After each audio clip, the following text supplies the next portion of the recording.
Good morning, good afternoon, good evening, wherever you are, whatever you're doing, and welcome to another episode of Media Matters by Anfield Index. And I don't think I've ever said this on any one of these before, but thank Christ for an international break. Maybe it's just what Liverpool need at the moment, because 3 defeats in a row, 2 in the Premier League, 1 in the Champions League, and Saturday there is 1,001 things to talk about. And I'm joined as ever by the renowned and the respected David Lynch. And I suppose first thing I'm going to ask you, no one's really got normally any interest in an international break, but we probably need it, don't we? Yeah, it can just be handy, can't they, sometimes to kind of have a little bit of a reboot and a reset, although never quite like to go into these on a defeat just because of the kind of social media fallout then gets dragged out over 2 weeks of pure angst. So that's kind of frustrating. But I think from the perspective of kind of the squad and the manager, they'll probably be thinking that it's good that the players go away and get an opportunity to play in different ways and kind of think about something different so that they can come back refreshed. Because it's been a really tricky period and one that they'll want to really bounce back from, and maybe the break will help with that. Fingers crossed, because something's needed, definitely. And we'll start obviously getting into Saturday and this result. I mean, ultimately, David, with this, even after a third game in a week, I don't know about you, but just focusing on this one, I'm still almost left with more questions than answers, in all honesty. Yeah, in a way, it's kind of because I obviously think that. Sorry, some echo there, by the way. I'm flying through your this also, but I'm hearing myself, and that's no good thing. I'm as you do. But it was clearly a really difficult game, and I think it's impossible to kind of look at the game just on its own. Really, you have to look at the complete package, which is this entire run of games. It's obviously not been very good after this one. I think it's been like 3 very separate defeats, really. There are some things there. We will go to those. But I think after this one, I'm almost like it could have just so easily gone the other way. And if it had, the narrative would have shifted. People would have felt much better. But obviously, and you look at the numbers of the game, and I think there's some encouragement in there. Yeah. But when you get knife-edged again for the second Premier League game in a row, we're not going to be happy. So it's strange, really. I don't know how to express the fact that I still think there will be positives in and among these games. But I guess we come out now.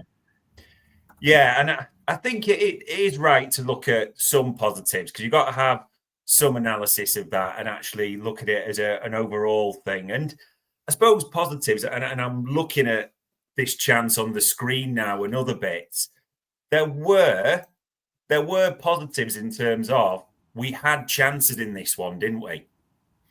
Yeah, no doubt about it. I mean, when you look at it again, the expected goals, and I know people don't like to use that as in the analysis or whatever.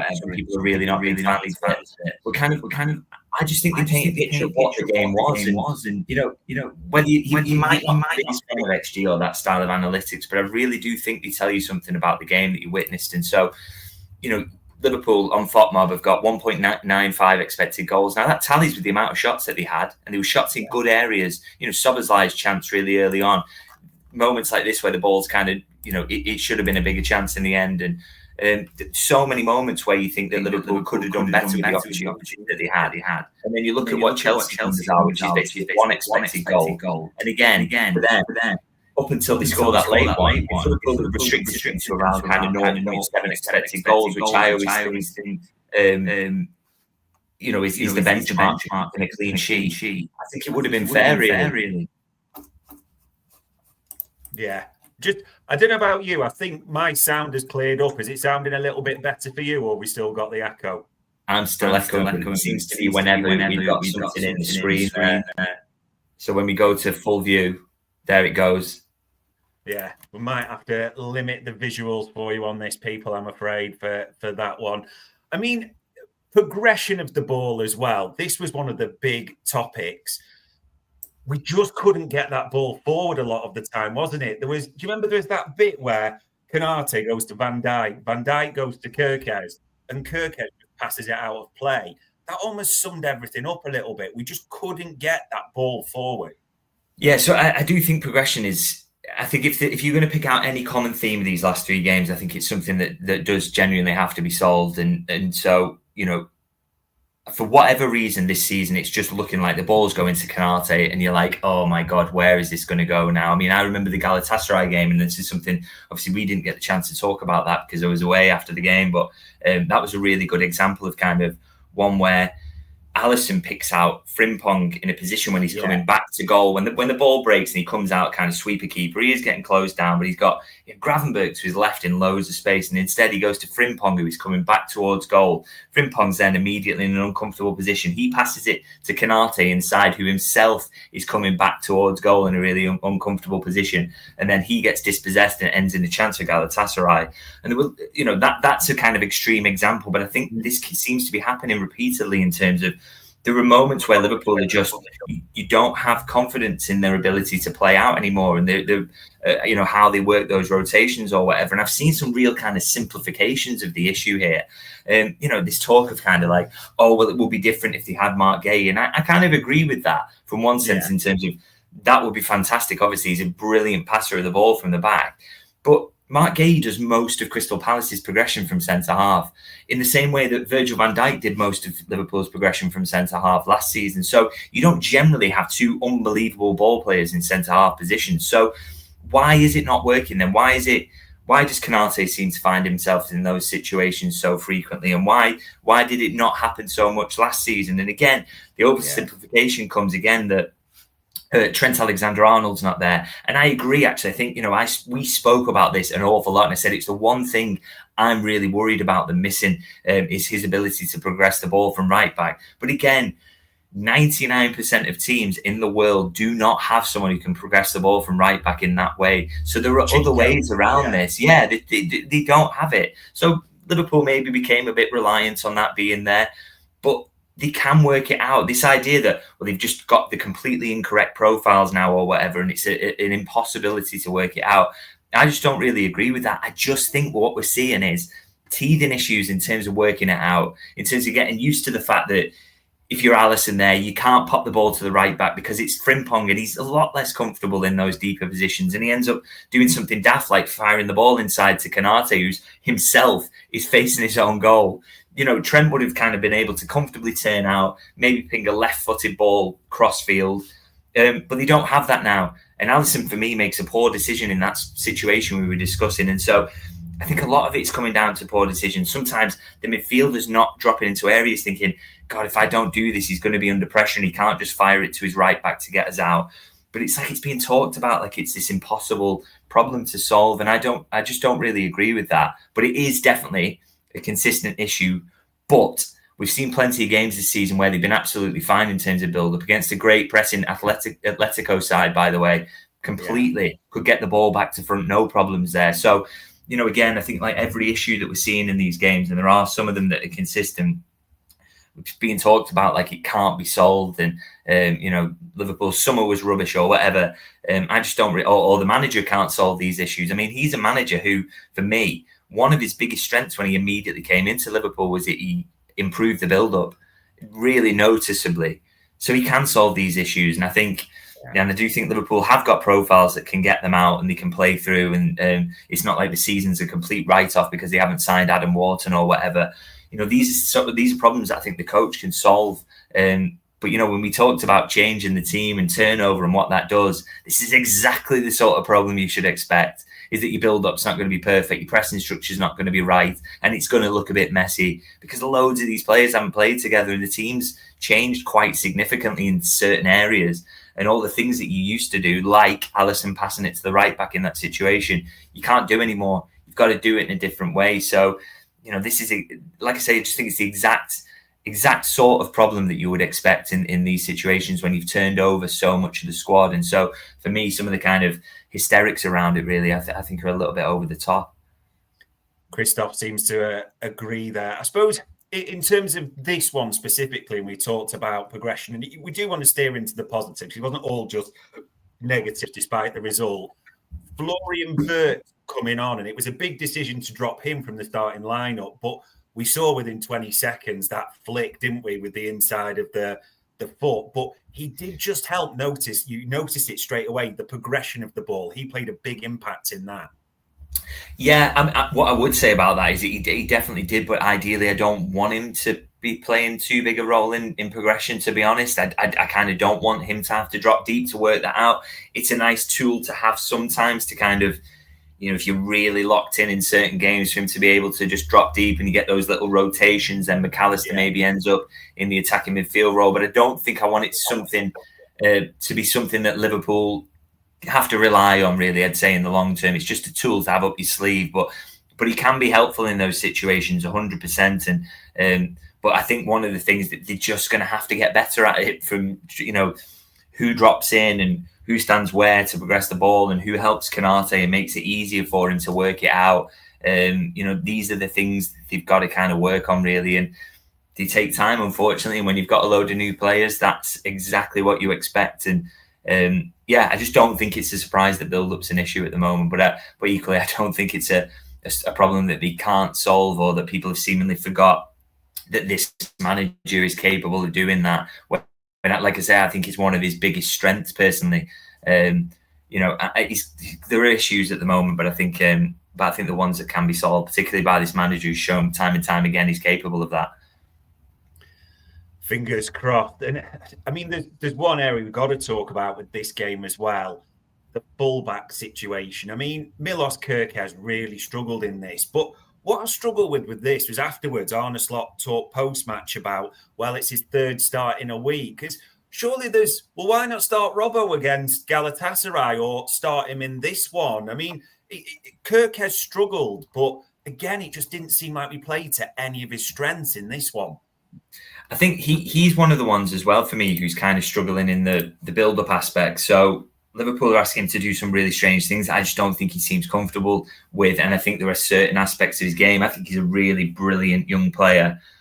He's already very, very good, by the way. I'm not doing him down here. That's not by saying he's going to be great. Like, I think both things are true. But his strength at the moment is 100% not receiving the ball from the centre half and working a way out in build-up. He is so closed off with his body that has to be coached out of him immediately. I mean, it's just the moment the ball gets past Liverpool's left back, they're under pressure because he is a pressing trigger. He's always sideways, to receive the ball, and it's like, if you see someone do that as an opposition winger, you're like, right, I'm in here.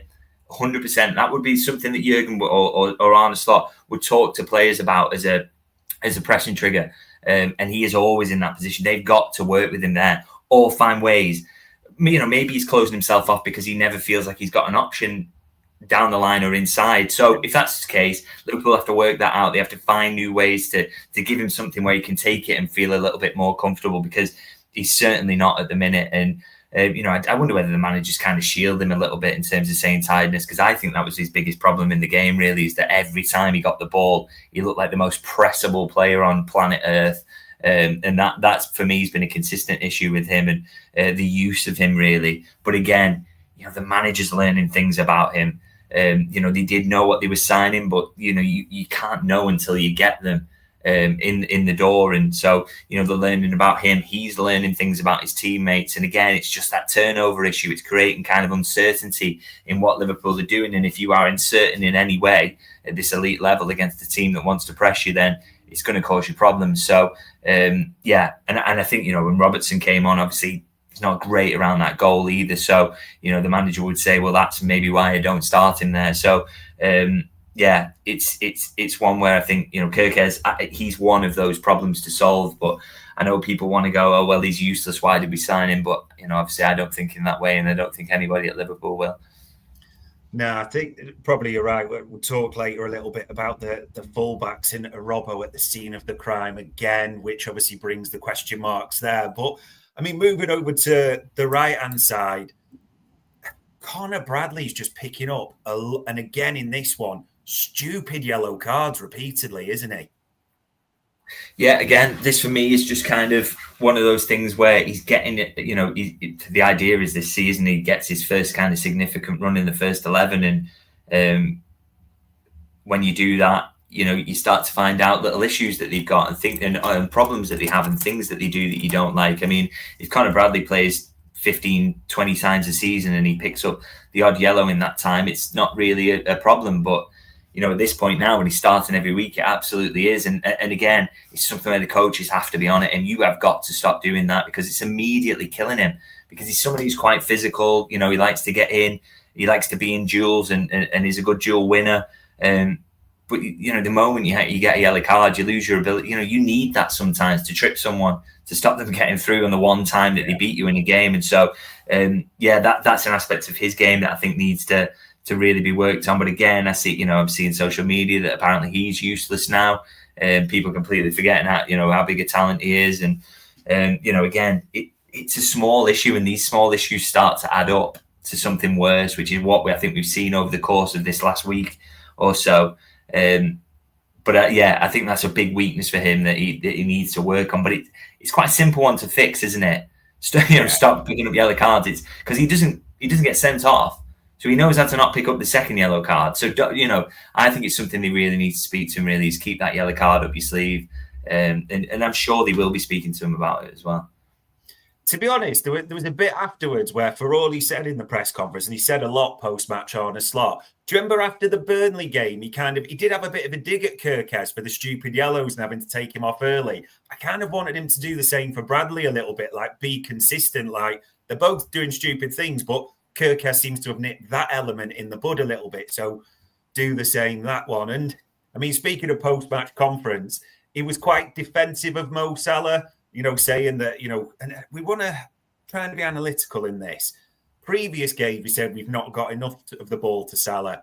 Salah had a lot of the ball and missed some really good chances. You can't really disguise that. Was there a bit of a worry that he had the ball, he had chances, but the lack of impact in this?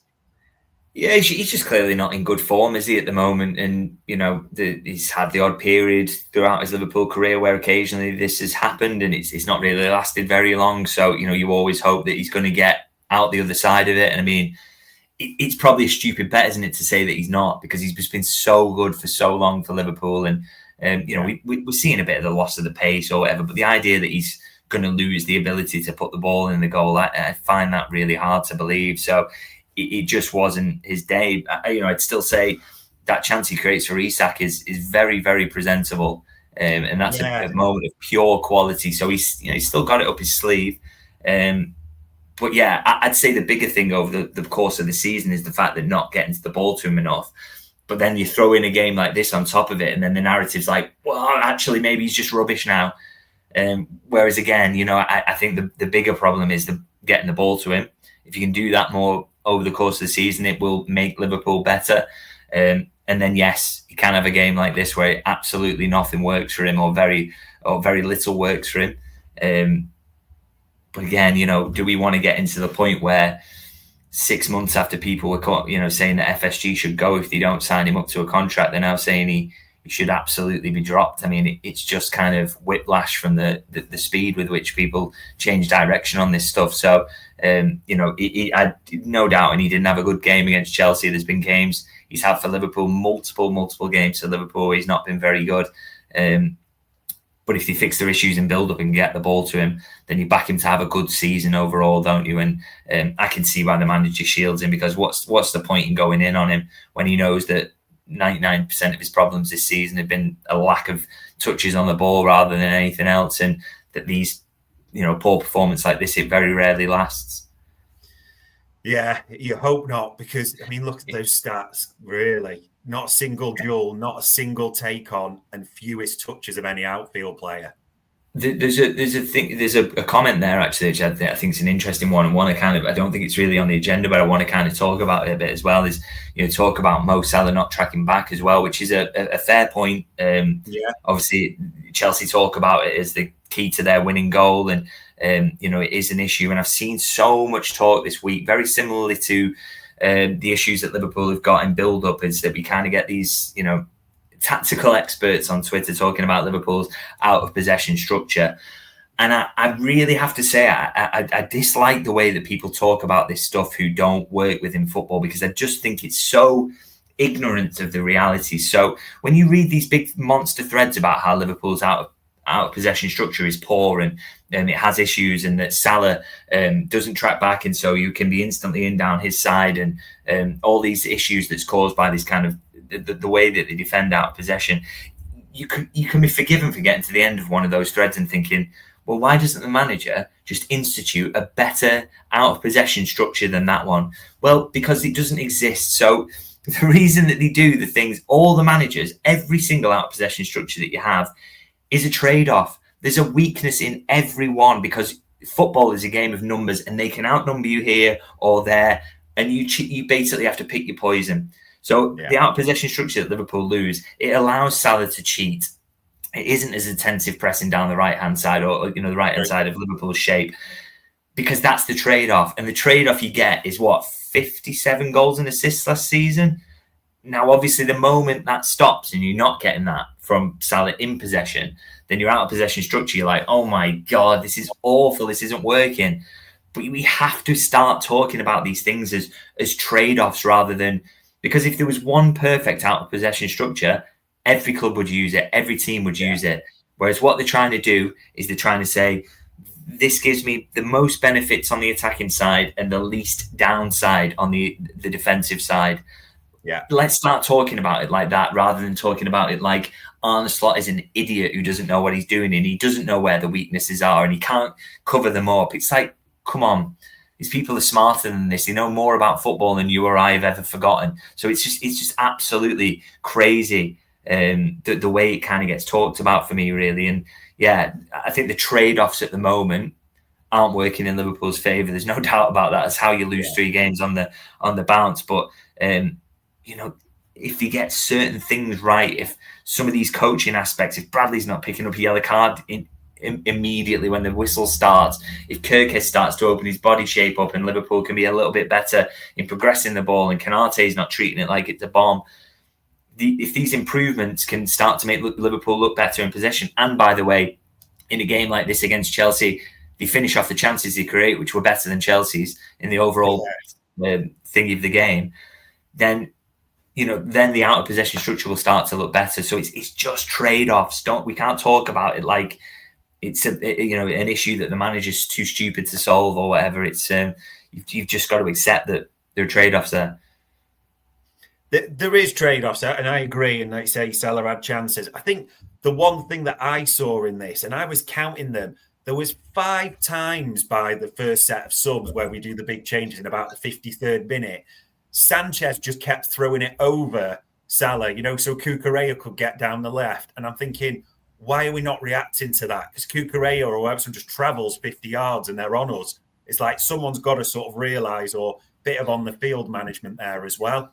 You're right. And I guess, again, one of the reasons you kind of go, well, it's not because Slot's not seeing that, because how good is he being at in-game changes over the course of his Liverpool career? I mean, how many games did Liverpool win in the second half last season because he tweaked something? I think he's seeing it, but he's also going, right, I don't like that, because what that does then is it drags Gravenberch out, and then all of a sudden there's a big gap in the middle of our midfield. It's quite easy to play through.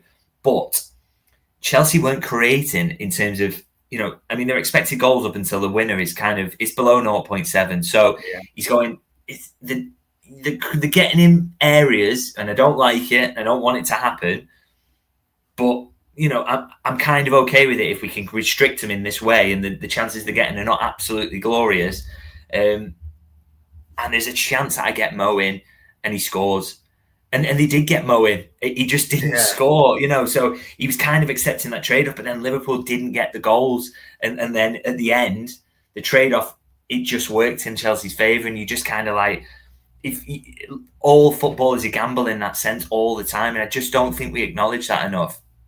But, and a lot of those tight margins went for him last season. And at the moment, just this week specifically, the trade-offs aren't going for him.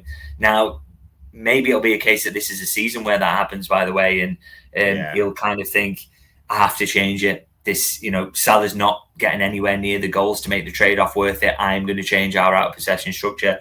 I might give Mo a few more games off than I generally do. Maybe that's where we'll end up. But it's very early to say that, I would say. But you're right. Seeing that problem consistently, you're like, oh, fix it. But he's like, maybe Cucurella leaving his position all the time will give me something. And he kind of nearly did, you know what I mean? It's so difficult for managers. And it really, in the end, Liverpool fall on the bad side of that in this game specifically, don't they? Yeah, and it's true. People will ignore, and you try and balance it all. People will ignore that Salah Trevea when Isak should really hit the target for me and score. It is where he's got a bit of space on the left. The chance that, it's only 20, 30 seconds, I think, into the second half, but Salah's in and Cucurella's come from that position originally. So, again, It's just moments in it. It's just literally moments, but they all went against us. But the one thing, and honestly, this was the only time I've shouted at the TV recently, but I've got to say it because you mentioned Slot, so good, in in-game management. The Endo sub, for all the things we needed, I was like, this game is in the balance and we're just starting to lose a bit of control of possession. So I'm thinking, okay, maybe Gomez to right back if Max Tyre brings a Bosley in when I saw Matt go up. Or I was thinking, Gakpo looks spent. Chiesa, this is made for him. No one had Endo coming on in the 87th minute or whatever it is, surely. Yeah, but then, you know what? And I feel like I'm offering mitigation all the time, but I genuinely always believe it's there. So I always try and view it as kind of like, what is the manager thinking in this moment? And I think what he's thinking is, we've lost 2 on the bounce, a point away against Chelsea, keeps us up there. It's not been a perfect game by any means. We've got problems we need to solve. Maybe we just take the point here from this difficult away game and get out of there. And you think back to last season at the very start, it became a meme, didn't it? If Endo comes on, the game's over. And Liverpool were winning a lot of those games 1-0 at the time. I think about him coming on at Crystal Palace and helping see that one out. And then that became kind of a consistent job he was given. And by and large, he did help Liverpool do that. You can't think of many, moments where he kind of threw leads away with him on the pitch last season. When he was coming on for those final 5 minutes. So I think he's thinking, Chelsea may be going to push a bit harder if it's at home, get Endo on. But obviously the problem is Endo comes on and is poor and can't keep the ball. And, what you needed was calmness in possession rather than someone who was just getting rid. So, it didn't work, and it worked. It worked against Liverpool really because he was consistently kind of giving the ball back to Chelsea really. So it was a poor sub in that regard, but it's a sub that works so many times for Liverpool, and I don't think he kind of would have gone to Endo. I think he would have gone another attacker if they hadn't lost the previous 2, and that's of course the irony. Then is it leads you to losing 3 on the bounce? So a poor decision, and one I reckon he probably regrets definitely regrets with hindsight. But equally, I can kind of sympathise with his mindset in that moment. But yeah, it just wasn't the appropriate sub really, and it went badly wrong for Liverpool, didn't it? It just as well because he still had a chance because he had that warning in it. I think it was about the 91st minute. Do you remember when Fernandez gets in at the back post because the Bosley's kind of switched off a bit before the goal, and you just thought like there's still a chance to change this. But I get people will talk shoulda, woulda, coulda. So yeah, there is a lot to take from that one. And in terms of sort of the other bits that are coming, and I really want to get into some off the field stuff that we're hearing at the moment as well. Everyone is now realising we're primed for the picking. You've got Jamie Carragher talking, about Liverpool going end-to-end basketball style. You've got Wayne Rooney saying that Mo Salah, looks lost, questioning his work ethic. Chris Sutton saying about the back. We're just easy pickings a little bit in analysis at the moment, aren't we?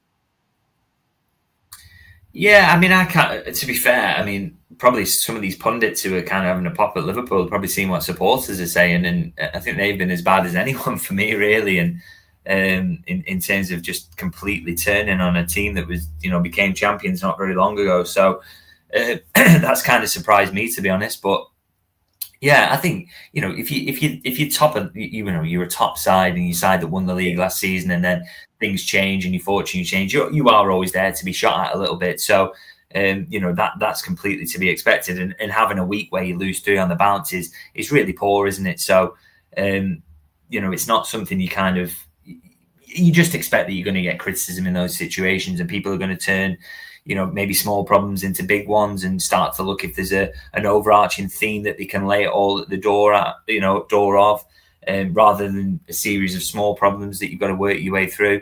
But that's to kind of be expected from, that's punditry, and I think Liverpool are deserving of criticism, by the way.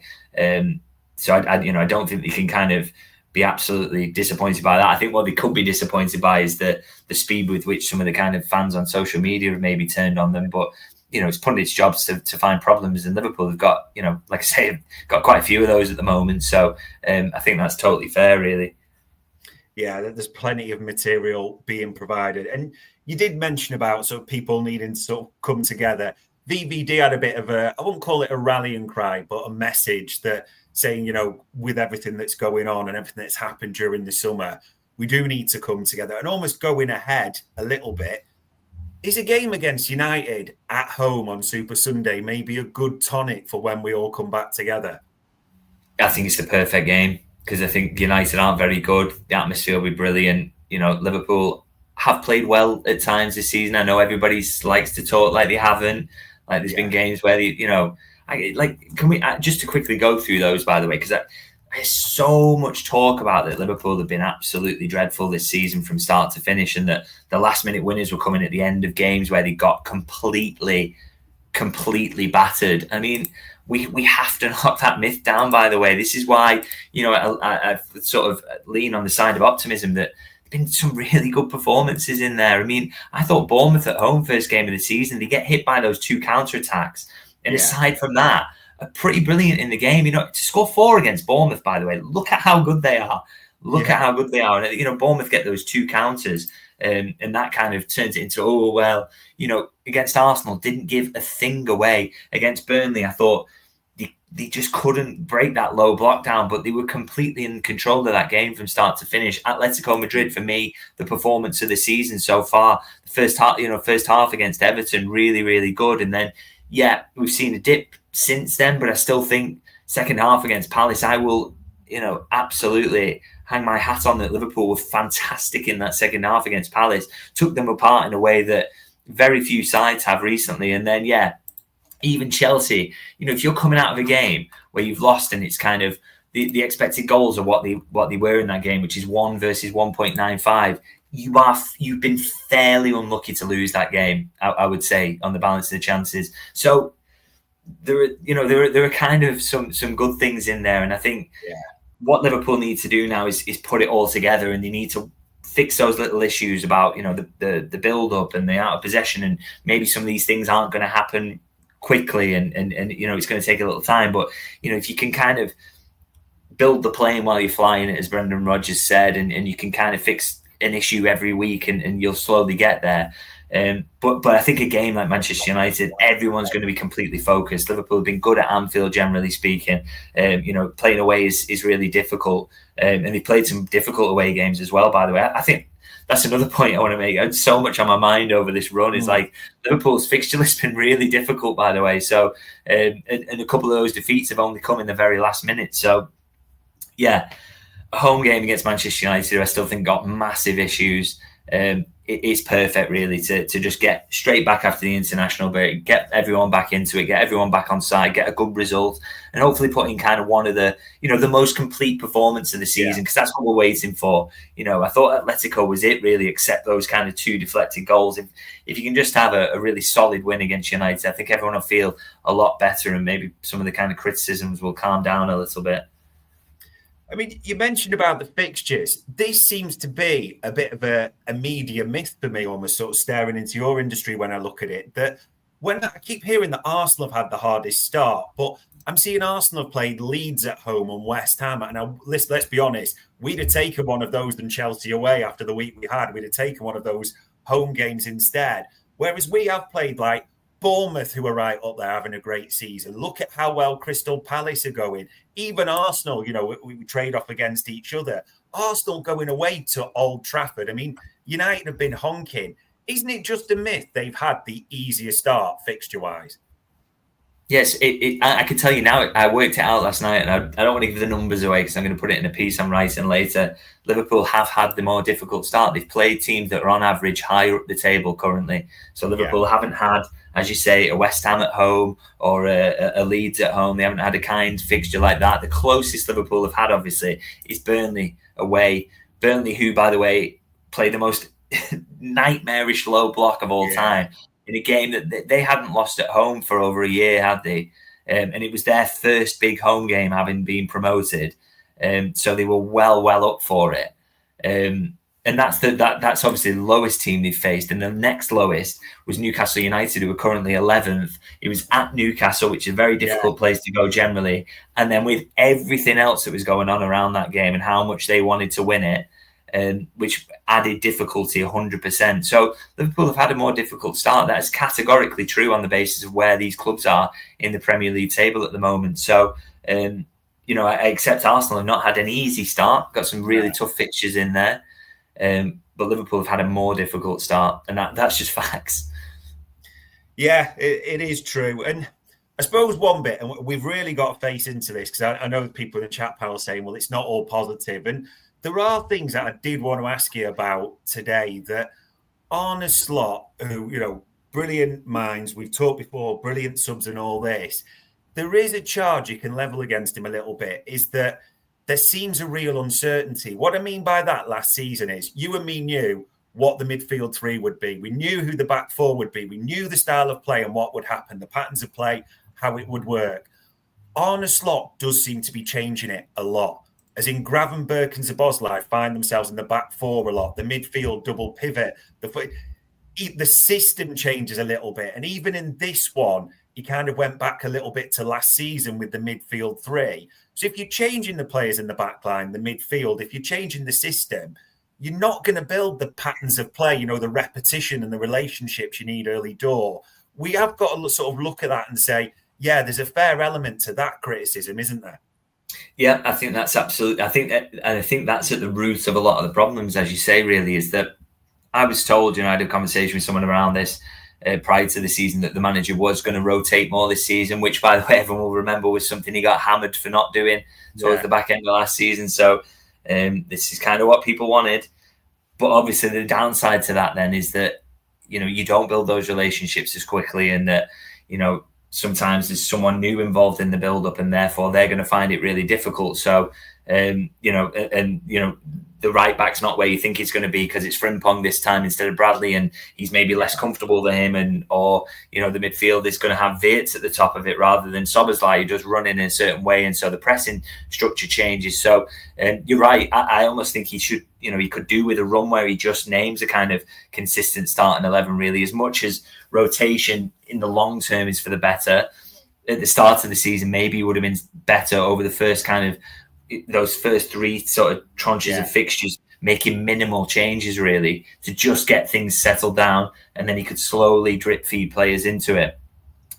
Maybe that's kind of part of the reason for some of the chaos really and misunderstandings between the players, because and you can only kind of lay that at the door of the manager really. So I think if he's making any mistake, I think that's probably a fair one to criticise him for.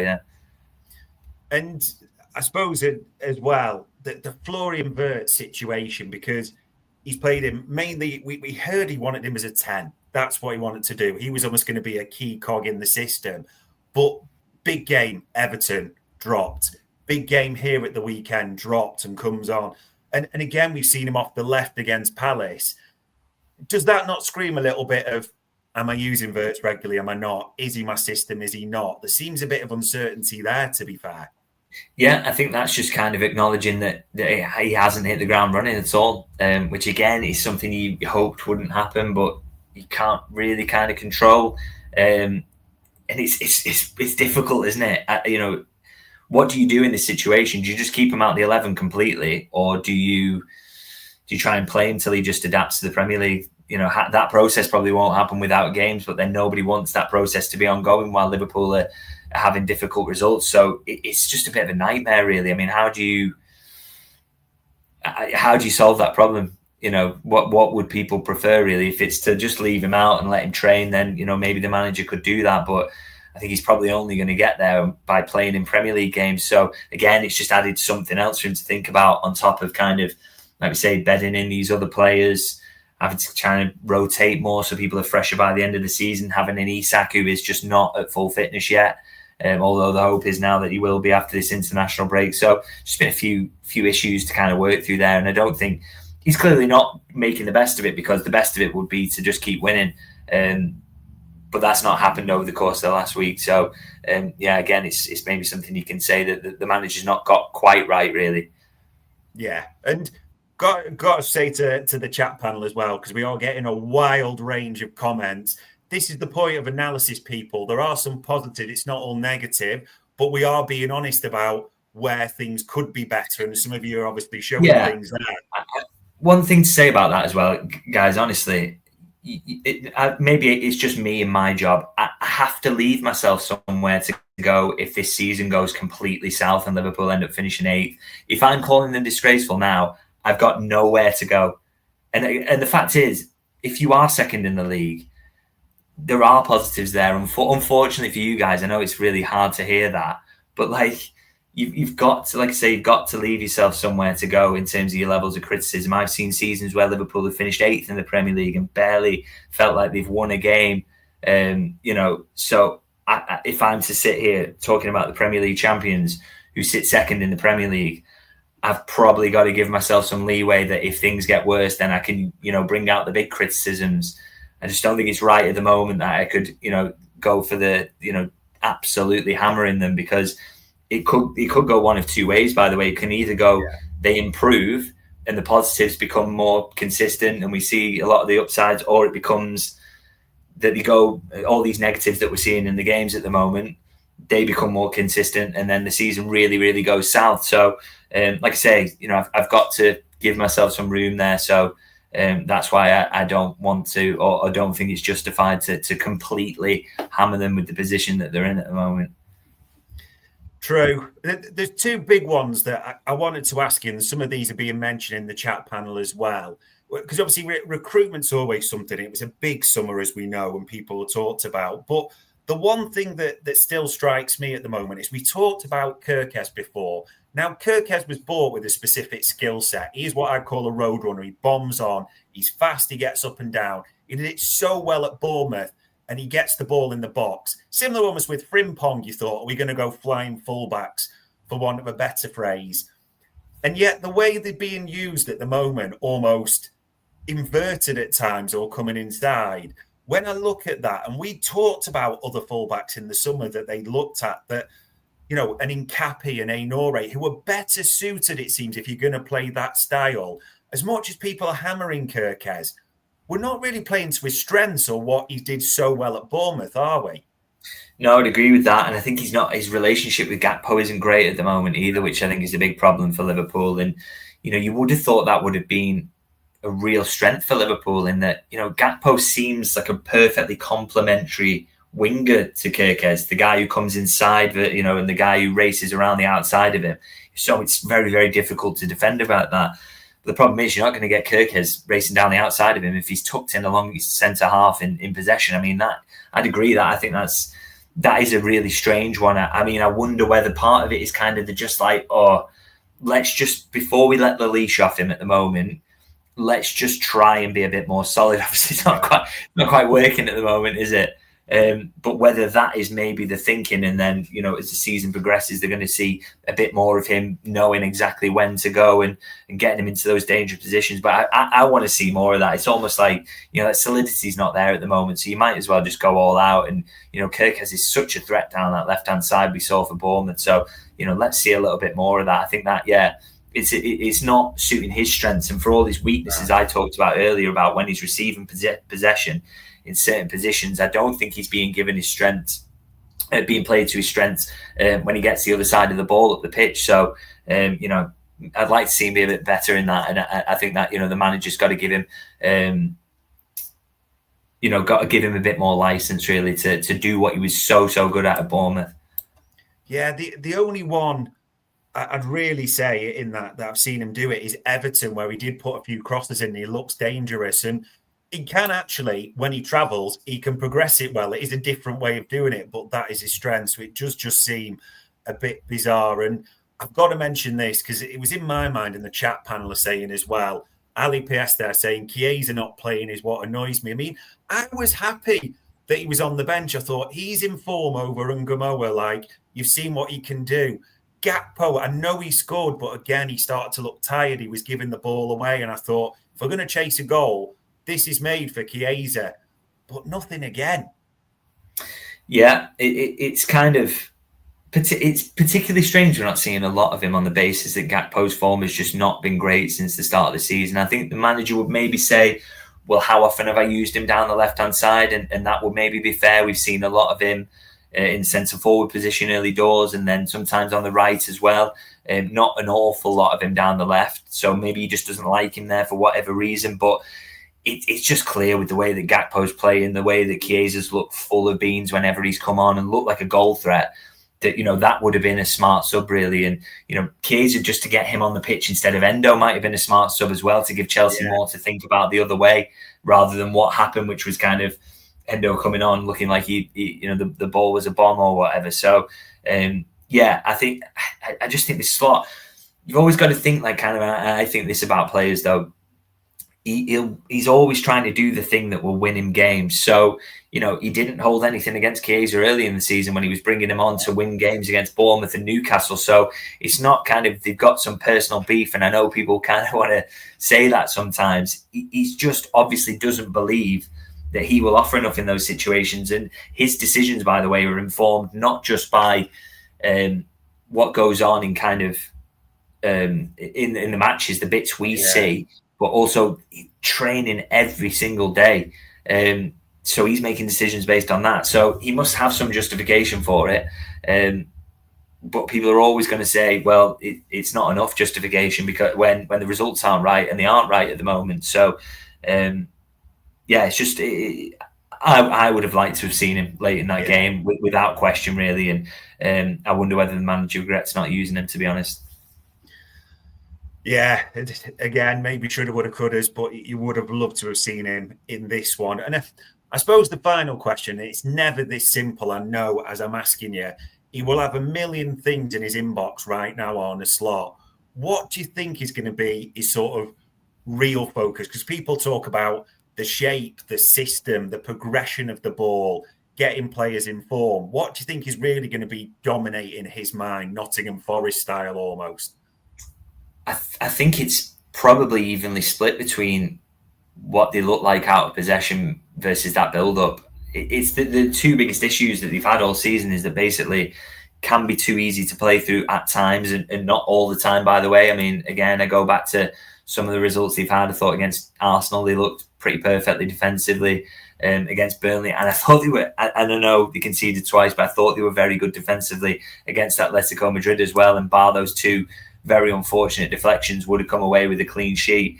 They need to get back there. They need to find that again and stop being so easy to play through. And whether that's, there are all those kind of combination of reasons for why that is, but he needs to get back there. And then, the build up, getting the ball consistently to your forwards. Neither of these things were issues. I mean, I've seen so many suggestions that they were absolutely, dreadful last season, even towards the back end or whatever. But it's like they had the best underlying numbers in the Premier League by an absolute million miles. I mean, underlying numbers defensively were second best to Arsenal, but marginal. And then they generated around 20 XG more than Arsenal did. So that's a really good football team because they were surrendering absolutely nothing on the attacking end to be basically very similar in terms of solidity to Arsenal. So, he can put together a balanced team. And I think that's it. It's finding that balance. And that's something he's struggling with at the moment. So I think that's the overall. I mean, it's almost a cop-out to say it's kind of everything, isn't it? But it is. It's that build-up and ability to get the ball to the forwards versus that ability to be solid out of possession. And they just have to find that balance as quickly as possible. And that's difficult with all these new players. But it's the job of the manager. And if you do all that turnover in one summer, you've got to kind of get there as soon as possible. And that will be the aim. Yeah, and it probably all feeds together, like you say. If you can start progressing the ball better, where you can control the ball, you can create chances for your forwards, and the opposition having less ball, less counted on. It all kind of links in together. And I get what people have said about personnel, maybe missing Diaz and things like this. But yeah, just quickly, how much stick did Diaz get last season? By the way, yeah. How much stick did Diaz get last season? And now it's like he was actually the key that unlocks it all. I mean, I don't believe that for a second. Now, you can see, I think Diaz was fantastic for Liverpool last season. We praised him multiple times for what he did for that team, being versatile, work rate, goals, output, all that. But he got hammered for not giving enough output. And now he's gone to Bayern, and obviously the output's gone up because that league's weaker. Look at what Wirtz is struggling to make that transition. It's so much easier to go the other way. But it's interesting, isn't it, how things shift? Because we saw Diaz was getting hammered consistently, I thought, last season on social media, and now he'd be the saviour. It's fascinating how things change. Yeah, it's almost that I like the sale. I thought in the terms of the money for the length of contract, age, and all that.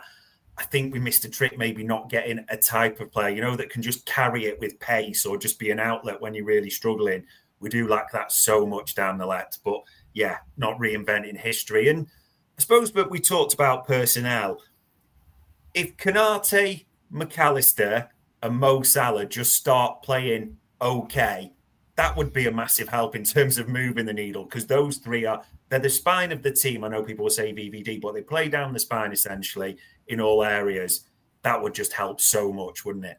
Yeah, this is it. I mean, so for all kind of structural issues that we're talking about, and that it's just not kind of the trade-offs aren't falling in Liverpool's favour, and they need to do something about the build-up and getting it right. There's just a few players who aren't in form, and what you can say. I'd say if a few players aren't in form, you've got to blame the system a lot of the time. But with McAllister, he's clearly just feeling it from that injury, isn't he? That 100%, he is just directly, individually, not in good form. Konate, I just think, some of his problems, most of his problems, I think a lot of systemic issues are maybe coming at his door. Again, these build-up problems that he didn't seem to have last season, it's maybe not his fault, but equally, he's looked a bit shaky in some of his defensive 1v1 moments as well. And Salah, he had a game like Chelsea where he did touch the ball enough and didn't do enough with it. And that, for me, is, you can't blame the system for that. So it's poor form, isn't it? Like you say, if those three come back and they're in better shape and ready to play, and that would help Liverpool immensely. And yes, the manager's got problems of his own to solve, and hopefully, again, he's got a couple of weeks to kind of think about those and try and solve those issues. So hopefully he can. But yeah, some of the players can just tick the form over a little bit and start to play better. You've got the ingredients then for everything to kind of turn a corner. Fingers crossed, indeed. And there we go, ladies and gents. We arrive at the end of a show, which was a bit different because the chat panel was absolutely wild at times. But I do appreciate all your thoughts and views. With balance, we try and analyse it. We tried to look at the positives because there are still some. There is a lot of work for Arne Slot to do and some questions that he needs to fix and answer very, very quickly. All that leaves me to say as ever is David for the time, the analysis and the insight. And actually, I probably enjoyed this one a bit more rather than sharing screen and looking at visuals. It was good just to chat it through this one, I think. Yeah, it was good not to have to hear my voice twice, to be honest. But yeah, I like it's mad, isn't it? After defeats, these ones are kind of sometimes the best ones to do because, there are things to talk about that aren't just that, everyone's brilliant and everything's great. It's nice to have stuff to analyse. It's not always positive, but of course we absolutely wanted to turn the corner in the United game coming up, and we've got 2 weeks to stew on this now. Yeah, I'm not missing so much those. Well, I'd like to go back to those. We're winning again. It's funny, last minute. That would be more enjoyable. So something like that in the near future would be good.